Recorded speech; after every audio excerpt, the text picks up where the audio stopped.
Hello students, जय हिंद। स्वागत है आप सभी का टेक्स्ट बुक सुपर कोचिंग पर। मैं हूं दीपेंद्र सिंह और स्वागत है आप सभी बच्चों का आज के सेशन में, जहां पर हम लोग जानेंगे कि सीएपीएफ असिस्टेंट कमांडेंट 2023 जो कि आपका 6 अगस्त को पेपर होने वाला है और आज है 20 जुलाई, है ना। यानी कि हमारे पास बचे हैं मोटा मोटी 15 दिन। तो लास्ट 15 दिन की एक प्रिपरेशन स्ट्रेटजी देखते हैं कि हमारे असिस्टेंट कमांडेंट 2023 के लिए लास्ट के 15 दिनों में हमें क्या करना चाहिए। इन 15 डेज की स्ट्रेटजी में हम लोग बात करने वाले हैं आपके कि भाई क्या सेफ स्कोर होना चाहिए, कितना मन में एक बना करके चलें। हालांकि स्कोर तो पेपर होने के बाद पता चलता है कि पेपर का लेवल कैसा आ रहा है, वैकेंसीज वगैरह वगैरह कैसी हैं, किस तरीके से कितने बच्चे आए, है ना। लेकिन फिर भी एक माइंड में बना करके चलेंगे, कुछ प्रीवियस देखेंगे किस तरीके की चीजें रहती हैं, है ना। उसके हिसाब से एक स्कोर बना करके चलेंगे।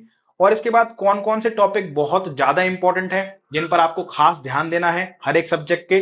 और इसके बाद आपका रिवीजन किस तरीके से हो, क्योंकि अब समय आपका रिवीजन का ही आ गया। क्योंकि लास्ट 7-8 महीने या एक साल से, क्योंकि पिछले साल जो 7 अगस्त को हुआ था उसके बाद से बच्चों ने तैयारी करना स्टार्ट किया होगा। जिनका अच्छा नहीं गया होगा उन्होंने इस साल के लिए प्रिपरेशन करी होगी, या फिर बहुत सारे जो हमारे नए स्टूडेंट हैं वो जुड़े होंगे इसमें, ठीक है। तो आप पिछले एक साल से जो प्रिपेयर कर रहे थे, अब उसका जो फल है वो लेने का समय आ गया। यानी कि अब आपकी परीक्षा की जो घड़ी है वो कहते हैं कि निकट आ गई है, ठीक है। तो अब इन पढ़ाई तो आपने बहुत करी होगी, आपको पता भी है, आपने मॉक टेस्ट भी लगाए होंगे, है ना। प्रीवियस ईयर क्वेश्चंस भी आपने लगा लिए होंगे। तो आपको मोटा मोटी एक अंदाजा मिल गया होगा कि हर एक चैप्टर में यूपीएससी सीएपीएफ के अंदर किस तरीके के क्वेश्चंस पूछ रहा है ना। कहीं हम बहुत ज्यादा लेवल तो नहीं कर रहे थे या फिर हम बहुत कम लेवल तो नहीं कर रहे थे। तो ये हमें सारी चीजें यहां पर देख करके चल रही है, ठीक है। अब लास्ट के 15 दिनों में क्या करोगे, फटाफट से आपका ज्यादा समय ना लेते हुए इसको 10 से 15 मिनट में समझते हैं, ठीक है। देखिए, सबसे पहली बात की भाई रिवीजन, क्योंकि अब हमारे लिए इंपॉर्टेंट क्या है सबसे ज्यादा, वो है रिवीजन। तो रिवीजन के लिए क्या है कि आपका पेपर 1 में कंप्लीट जीएस आ रहा है ना। History, polity, geography, economy, current affair, है ना, साइंस। तो इनका रिवीजन करना ही अपने आप में बहुत कठिन होता है, नहीं। तो अब रिवीजन का ऐसा मत करना कि सर मैं लास्ट के 5 दिन में कर लूंगा, नहीं। बहुत ज्यादा सिलेबस है, आप नहीं कर पाओगे, तो इसलिए रिवीजन करना स्टार्ट कर दो। एक एक सब्जेक्ट उठाओ या फिर एक दिन में दो दो तीन तीन सब्जेक्ट का रिवीजन करना स्टार्ट कर दीजिए धीरे धीरे से। हो सकता है कि आपने हिस्ट्री में आकाश सर या शरद सर से जो भी चीजें पढ़ी हैं, है ना, इंडस वैली सिविलाइजेशन, उसका आप भूल चुके हो कि भाई मोहनजोदड़ो और हड़प्पा में क्या हुआ था, ठीक है। तो वो सारी चीजें फिर से आप एक बार रिवीजन कर लीजिए, है ना। ऐसे ही आपने श्वेता मैम से साइंस पढ़ी होगी, तो उस साइंस में 3 चीजें हैं, फिजिक्स, केमिस्ट्री और बायो, ठीक है। तो बायो में भी बॉटनी है, जूलॉजी है, तो बहुत सारी चीजें हैं समझने के लिए। तो वहां पर चीजें देख लो कि जो मैम ने पहली क्लास में पढ़ाया था क्या वो हमें याद है कि नहीं है। तो ये रिवीजन आप करते जाओ, ठीक है। पॉलिटी आपने शरद सर से पढ़ी होगी, तो वहां पर पॉलिटी में क्या चीजें थी, जब सर आर्टिकल पढ़ा रहे थे, पार्ट 1 पढ़ा रहे थे, है ना, सिटीजनशिप पढ़ा रहे थे और सारी चीजें ये पढ़ा रहे थे आपके पॉलिटी के अंदर। तो वो सारी चीजें हमें अच्छे तरीके से याद है कि नहीं है और हमसे उस पर सवाल बन रहे हैं कि नहीं बन रहे हैं, ठीक है। तो ये रिवीजन की स्ट्रेटेजी होगी कि एक दिन में आप, क्योंकि आपका यहाँ पर फिजिकल भी इंपॉर्टेंट है, तो सुबह आप, ऑब्वियस सी बात है, या तो सुबह या शाम में आप फिजिकल भी करते होंगे क्योंकि आप असिस्टेंट कमांडेंट बनने वाले हैं, तो यहाँ पर फिजिकल होता है आपका, ठीक है। तो फिजिकल को भी मेंटेन करते हुए और पढ़ाई को भी मेंटेन करना है यहाँ पर, है ना। ऐसा नहीं कि फिजिकल करना बंद कर दें, उसको भी करते रहना है और साथ में आपकी जो रिवीजन है वो भी करते रहो। तो एक दिन में आप देख लो अपने हिसाब से, हर एक स्टूडेंट का अलग अलग हो सकता है कि एक दिन में आप 2-3 सब्जेक्ट करना चाहते हो या फिर आप एक एक सब्जेक्ट उठा करके करना चाहते हो, ठीक है। मॉक टेस्ट, अब देखो आप कहोगे सर जैसे मान लीजिए हमने साइंस का रिवीजन किया, है ना, फिजिक्स उठाई हमने और हमने फिजिक्स का रिवीजन किया, तो अब फिजिक्स तो आज कर लिया, अब मान लीजिए 7 दिन बाद कैसे आप 15 दिन में याद रहेगा, तो वो मॉक टेस्ट में याद रहेगा, ठीक है। कि अब समय आ गया है कि आपको एक full length mock test, full length mock test आपको डेली अब देना है। फुल लेंथ मॉक टेस्ट आपको डेली देना है, ठीक है। तो एक फुल लेंथ मॉक टेस्ट आप दोगे और कहां से दोगे, आप टेक्स्ट बुक से ही दे सकते हैं, ठीक है। अभी आपका सेल भी चल रहा है तो सेल के बारे में बता दूंगा मैं आपको, ये बहुत आसान तरीके से मिल जाएगा, ठीक है। टेक्स्ट बुक पर जो मॉक टेस्ट है मोस्ट रिलेवेंट है, आप वहां से दे सकते हो। तो एक मॉक टेस्ट आपको फुल लेंथ अब लगाना ही लगाना है, ठीक है। या तो मॉक टेस्ट लगाइए या फिर एक प्रीवियस ईयर पेपर सॉल्व कर लीजिए, क्योंकि प्रीवियस ईयर ज्यादा है नहीं आपके पास, इसलिए आपको प्रीवियस ईयर करने के बाद मॉक टेस्ट पर आना ही पड़ेगा, ठीक है। अब देखिए हमारी सब्जेक्ट वाइज स्ट्रेटजी क्या होगी। तो आप सभी जानते हो कि जीएस के अंदर हमारे पास ये सारे सब्जेक्ट आ रहे हैं, ठीक है। जैसे पॉलिटी हो गया, हिस्ट्री हो गया, ज्योग्राफी हो गया, है ना। ये सारे सब्जेक्ट हमारे हैं। तो ये मेजर सब्जेक्ट हैं, polity, geography and environment, history, science, economy and current affair. Aptitude and reasoning के लिए ज्यादा परेशान नहीं होना है।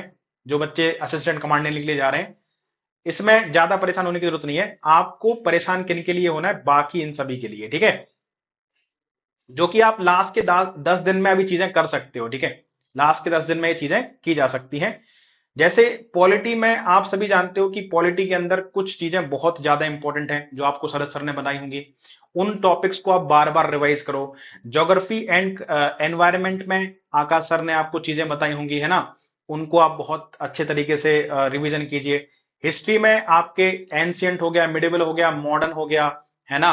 तो अब मॉडर्न तो बहुत ज्यादा इंपॉर्टेंट है, सभी जानते हैं। एंशियंट और मिडिवल में क्या क्या चीजें इंपॉर्टेंट है वो भी आप अच्छे तरीके से उनका रिवीजन करते रहिए। साइंस में आपके 3 पोर्शन है, और अगर ओवरऑल देखा जाए जो आपके 125 क्वेश्चन आते हैं पेपर 1 में, उसमें से सबसे ज्यादा जो वेटेज है वो साइंस का है। 28 से 30 सवाल आपके साइंस के बनते हैं हर साल, है ना। और उसमें भी 3 टॉपिक हैं, फिजिक्स, केमिस्ट्री और बायो। तो साइंस इंपॉर्टेंट है और तीनों सेक्शन इंपॉर्टेंट है। ऑलमोस्ट 10-10, 8-8, 9-9 सवाल आपके हर एक सेक्शन से आ जाते हैं। तो साइंस के भी आप देख लीजिए कौन से टॉपिक ज्यादा इंपॉर्टेंट है ना, जहां से सवाल आपके बन सकते हैं। इकोनॉमी और करंट अफेयर तो आप जानते हो कि बहुत ज्यादा इंपॉर्टेंट है। करंट अफेयर में क्या कीजिए कि टॉपिक वाइज पढ़ लीजिए। जैसे आकाश सर और शरद सर क्या करते हैं कि टॉपिक वाइज करंट अफेयर भी लेकर के आते हैं, वीकली करंट अफेयर भी लेकर के आते हैं, मंथली करंट अफेयर भी लेकर के आते हैं। तो आप कहीं मत जाइए, बस हमारे यूट्यूब चैनल से। और जो अगर आप बैच में पढ़ रहे हैं तो बैच में पढ़ रहे हैं तो तब तो कोई दिक्कत वाली बात है ही नहीं, ठीक है। तो टॉपिक वाइज करंट अफेयर पढ़ लीजिए। जैसे कोई पॉलिसी वाइज करंट अफेयर पढ़ लीजिए, कौन सी नई पॉलिसी आई है ना। और आर्ट एंड कल्चर से रिलेटेड जो भी करंट अफेयर है नए आपके, है ना। तो ये सारी चीजें आप पढ़ लीजिए। History and art and culture भी आपके एग्जाम में अच्छे तरीके से आता है, बहुत अच्छा लेवल का आता है। एप्टीट्यूड एंड रीजनिंग के ज्यादा परेशान होने की जरूरत नहीं है, क्योंकि यहां से आपके 15 से 20 क्वेश्चन आपके बनते हैं, मिनिमम 15, मैक्सिमम 20। अभी तक देखा गया है पिछले 2 साल में कि 15-15 क्वेश्चन ही आपके एग्जाम में आ रहे हैं, ठीक है। उसमें भी रीजनिंग का तो 1 से 2 क्वेश्चन ही आता है, बाकी आपके मैथ्स के होते हैं और बेसिक सवाल होते हैं, अरिथमेटिक के ही सवाल आपके होते हैं, ठीक है। ज्यादा कोई टेंशन लेने की बात नहीं है। अगर आप बेसिक एक्स मान करके भी सॉल्व करोगे तो आराम से हो जाएगा, क्योंकि टाइम की कोई कमी यहां पर नहीं होती है, ठीक है। बस ये है कि 125 क्वेश्चन है और हर एक क्वेश्चन 2 नंबर का है, तो 250 मार्क्स का हमारा पेपर है, और नेगेटिव मार्किंग भी है 1/3 की। तो ये थोड़ा सा खतरनाक बनाता है इस पेपर को। और आप सभी जानते हैं कि जब आप पेपर 1 को क्वालिफाई करेंगे, यानी कि जब इसकी कट ऑफ निकालेंगे, तभी आपका जो पेपर 2 है वो आपका क्या होगा, चेक होगा, जो कि आपका है डिस्क्रिप्टिव। ये तो आपका ऑब्जेक्टिव है पेपर 1, है ना। पेपर 1 तो ऑब्जेक्टिव है। पेपर 2 आपका तभी चेक होगा जब आप इसकी कट ऑफ को क्या करेंगे, क्लियर, जो कि आपका है डिस्क्रिप्टिव, है ना। 200 मार्क्स का ये भी पेपर है। तो फिर कुल मिलाकर के 450 नंबर में से आपकी मेरिट जाती है। तो सारा जो है वो पेपर 1 पर डिपेंड करता है, इसमें अच्छा स्कोर करें, ठीक है। तभी आपका पेपर 2 जो है वो मेहनत है वो पूरे साल की वो कामयाब होगी, और आपका पेपर 2 है जो वो चेक किया जाएगा। अब अगर हम हर साल देखें कि ऑलमोस्ट एवरेज कितने कितने क्वेश्चन किस टॉपिक से आते हैं, तो साइंस से आप देखोगे तो एवरेज 25 से 30 क्वेश्चन होते हैं। इसमें तीनों पोर्शन आपके हैं, फिजिक्स, केमिस्ट्री और बायो। कभी बायो के ज्यादा आ जाते हैं, कभी फिजिक्स के ज्यादा आते हैं, कभी केमिस्ट्री के ज्यादा आते हैं, तो ये चलते रहता है इनमें, ठीक है। ज्योग्राफी एंड एनवायरमेंट दूसरे नंबर पर है सबसे ज्यादा वेटेज में, 20 to 22 क्वेश्चन आपके आते हैं। हिस्ट्री इसके बाद तीसरे नंबर पर है, 18 से 20 क्वेश्चन आपके हिस्ट्री के आते हैं। पॉलिटी के 17 से 18 क्वेश्चन देखने को मिल जाते हैं। हर साल इकोनॉमी के 7 से 8 क्वेश्चन देखने को मिल जाते हैं। करंट अफेयर भी भर भर के आता है, 12 से 13 क्वेश्चन, कभी कभी 15, कभी कभी 18 आपके करंट अफेयर भी हो जाते हैं। और एप्टीट्यूड जैसा कि मैंने बताया, इसमें मैथ्स और रीजनिंग 2 चीजें हैं, तो आपको यहां पर देखने को मिल जाएगा 18 से 20 क्वेश्चन आपके रीजनिंग के, ठीक है। तो ये टोटल हमारे पास 125 क्वेश्चन बना देते हैं पेपर 1 के, ठीक है। अब जो सेफ स्कोर है वो क्या होना चाहिए, हमें अपने माइंड में क्या लेकर के चलना चाहिए। तो पेपर 1 की अगर बात करोगे तो 125 क्वेश्चंस, 2 आवर्स, है ना। और इसके बाद जो डिपेंड करता है कि पेपर का लेवल वगैरह कितना है, लेकिन क्योंकि 250 मार्क्स का पेपर हो रहा है, 250 मार्क्स का, तो हम ये मान करके चलेंगे कि ऑलमोस्ट 50% से ज्यादा जो है वो कट ऑफ रहेगी, है ना, या 50% के आसपास। कई बार तो जो कट ऑफ है वो 100 से कम भी गई है, पेपर जब लेवल बहुत अच्छा बन गया है ना, वैकेंसी अच्छी खासी थी, तो 100 से कम भी कट ऑफ गई है, लेकिन 100 से ज्यादा भी गई है ना। तो हमें आसपास रखना है 130 के आसपास, अगर हमारा स्कोर रहता है तो ये स्कोर अच्छा माना जाता है।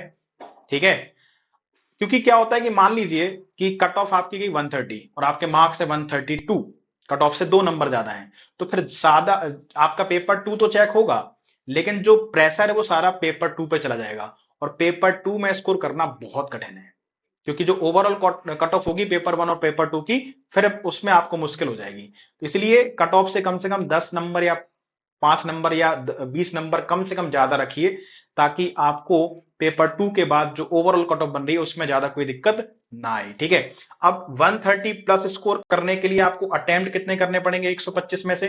90 से 95 क्वेश्चन जब आप अटेम्प्ट करोगे तब जाकर के आपकी बात बनेगी, 130 के आसपास आपका स्कोर बनेगा। ठीक है, और अटेम्प्ट का मतलब ये नहीं है कि आपने तुक्का लगा करके आंसर लगा दिया, ऑब्वियस सी बात है आप सिंसियर स्टूडेंट हैं तभी ये वीडियो देख रहे होंगे। ठीक है, पेपर 2 जो 200 मार्क्स का होता है हमारा, उसमें आप सारा मतलब पेपर 2 पर मत छोड़ देना, क्योंकि आप जानते हो यहां पर आपके 2 सेक्शन है, ए और बी। ए आपका है ऐसे वाला सेक्शन जिसमें आपका 80 मार्क्स का ऐसे आ रहा है, और दूसरा आपका कम्युनिकेशन यानी कि इंग्लिश 120 मार्क्स का ये आ रहा है। ऐसे आप हिंदी और इंग्लिश में लिख सकते हैं, लेकिन सजेशन यही है कि अगर आप 120 मार्क्स के लिए इंग्लिश पढ़ रहे हैं तो इंग्लिश में ही आप ऐसे लिखें, ताकि आपके मार्क्स जो है वो थोड़े से अच्छे मिले, क्योंकि हिंदी हमें लगता है कि हमें हिंदी अच्छी आती है, लेकिन हमें हिंदी अच्छी नहीं आती है ना। जो लैंग्वेज आपके एग्जामिनर को चाहिए हो सकता है कि वो हम डिलीवर ना कर पाए, तो इसलिए इंग्लिश में थोड़ा सा लिखना अच्छा होता है। ठीक है, और बाकी आपके यहाँ पर इंग्लिश के जो ये क्या बोलते हैं आपकी ग्रामर वगैरह है और जो कम्युनिकेशन स्किल है ना, प्रेसी वगैरह, वो यहाँ पर आपके 120 मार्क के आ जाते हैं। तो इसमें स्कोर करना थोड़ा सा कठिन है, क्योंकि ये डिस्क्रिप्टिव है। इसमें मार्किंग आपकी कंटेंट के आधार पर होनी है, ना कि ऑब्जेक्टिव है कि आपने सही किया तो पूरे मार्क मिलेंगे। ठीक है, तो इसलिए यहां पर थोड़ा सा स्कोर करना कठिन होता है, इसलिए 90 प्लस मैं कह रहा हूं कि अच्छे मार्क्स माने जाते हैं पेपर 2 के अंदर। ठीक है, तब जाकर के आपको ओवरऑल कोई दिक्कत नहीं आएगी। तो ये था कि सेफ स्कोर क्या होना चाहिए, है ना। 130 प्लस लेने का मतलब यह है कि 250 का 50% प्लस 5 to 10 मार्क्स आपके एक्स्ट्रा होने चाहिए। ठीक है, ये माइंड मेकअप पहले से बना करके चलना, ये नहीं कि 130 का ही पेपर करेंगे। ठीक है, नहीं, पेपर का लेवल भी डिपेंड करता है। ठीक है, और इसके लिए तो एक मतलब एवरेज है आपको एक आउटले देने के लिए। ठीक है, तो ये आपका कंप्लीट हो गया कि किस तरीके से रिवीजन करना है, कैसे आपके टॉपिक आते हैं, किस तरीके के क्वेश्चंस आते हैं। ठीक है, और क्या सारी चीजें आपकी यहाँ पर होनी चाहिए। बाकी आप सभी जानते हैं कि टेक्स्ट बुक पर एक सेल स्टार्ट हुई है आज से, सपनों की उड़ान, जहां पर आप अगर कूपन कोड यूज करते हैं जोश, ठीक है, तो आपको ऑलमोस्ट 90% ऑफ मिल जाता है जितनी भी प्रोडक्ट है आपके टेक्स्ट बुक के अंदर। इसमें जैसे आपको मॉक टेस्ट लगाना है तो मॉक टेस्ट में भी आप जब परचेज करेंगे तो जोश कोड लगा सकते हैं। ठीक है, अगर आप सीडीएस के लिए प्रिपरेशन कर रहे हैं अगले साल के लिए, तो आप 742 रुपए का बैच परचेज कर सकते हैं, इसमें आपको जो फ्री पास है वो मिल जाएगा। ठीक है, सीएपीएफ का जो बैच है हमारा कंप्लीट 1113 रुपए मिल जाएगा मात्र। ठीक है, और इसमें भी आपको पास फ्री मिलेगा, कब तक? जब तक आपका एग्जाम हो जाता है तब तक। ठीक है, इसके बाद आपका जो तीनों का है सीडीएस, एफकेट, सीएपीएफ, क्योंकि बहुत सारे बच्चे ऐसे हैं जो सीडीएस देते हैं, सीएपीएफ भी देते हैं और एफकेट भी देते हैं, तो तीनों का अगर आप परचेज करना चाहते हैं तो केवल और केवल 269 रुपए में आपको फ्री पास प्रो मिल जाएगा। ठीक है, और 3 मंथ की सब्सक्रिप्शन मिल जाएगी, और एफकेट का जो है वो 742 रुपए का है, इसमें आपको फ्री पास प्रो मिल जाता है। ठीक है, क्योंकि आप सीएपीएफ के लिए प्रिपेयर कर रहे हैं तो इसका जो एक्चुअल प्राइस है वो 3999 है, लेकिन आपको ये मिल जाता है ओनली 1113 में। ठीक है, तो ये यूज करने के लिए, अवेल करने के लिए ऑफर, आपको कोड क्या लगाना है? जोश कोड लगाना है, जिससे आपको मैक्सिमम डिस्काउंट मिल जाएगा। तो उम्मीद है कि आपके जो डाउट्स है वो क्लियर हुए होंगे, और ये सेशन आपको अगर पसंद आया हो तो इसको शेयर कीजिएगा, और अगर चैनल पर नए हो तो सब्सक्राइब कर लेना। ठीक है, बाकी पूरे चैनल पर क्लासेस चल रही हैं, मैराथन आपके लिए प्लान है। इस फ्राइडे को आपकी जीके की कंप्लीट मैराथन क्लास होगी, जिसमें आपके आकाश सर, शरद सर और श्वेता मैम पार्टिसिपेट करेंगी। तो वो 11 बजे से लेकर के शाम को 5 बजे तक क्लास चलेगी फ्राइडे को, यानी कि 21 जुलाई। ठीक है, तो उसको भी आप अटेंड कीजिएगा। हम लोग मिलेंगे अगले सेशन में, तब तक के लिए take care, bye bye and जय हिंद।